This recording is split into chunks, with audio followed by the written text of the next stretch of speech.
We want to basically take advantage at We Are Tennis for you guys to share with the Team Jeunes Talents, which are the young hopefuls that BNP are accompanying in their careers, in the development of their careers. And we really want to get your tips for them. What would be the big advice you would give them in terms of the beginning, to be at the sunrise of their career? Obviously, they have to enjoy what they're doing, or else they shouldn't be doing it.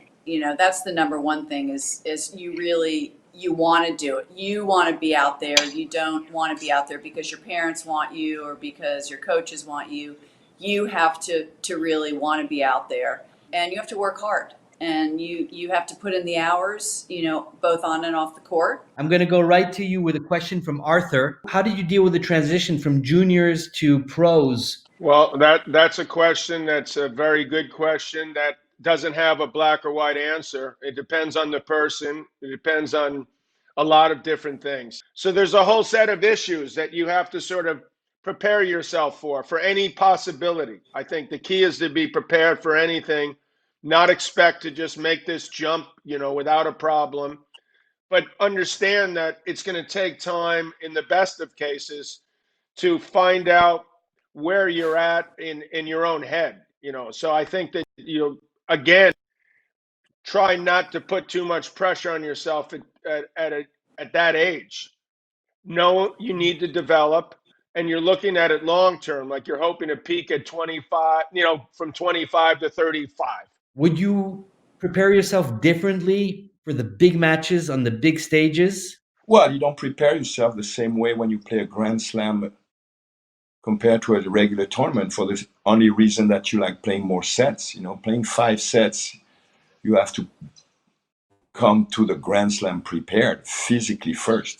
And yes, of course, mentally, it's a totally different approach, because this is what this is when it happens, in the Grand Slams. Of course, it's like more pressure, more motivation. But we love the game, Chris, I want to ask you a question that's again from Luna. She's asking the fact that when your parents were watching you play when you were a kid, was it an advantage or a handicap? Good question, Luna. I feel like I was one of the lucky ones because I had good tennis parents. And by that, I mean, they didn't put pressure on me, and I never felt pressure. I loved it when they watched. It motivated me. It inspired me. Having good tennis parents is a good part of the equation of being successful as a player. And if you guys, Luna, any of you kids have, parents that you feel put pressure on you at times, I think you have to be open and honest with them and just say, listen, I'm doing my best, and I want you to be my mom or dad.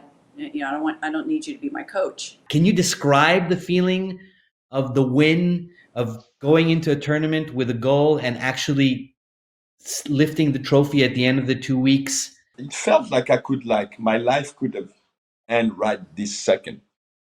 It was like the best moment. And I've all my friends and you loved ones are there, you see them happy, crying, it's a feeling that the beauty of it is that because you can share it, that's the beauty of it. You can share it. You look around and you see your friends, your brothers, your sisters crying.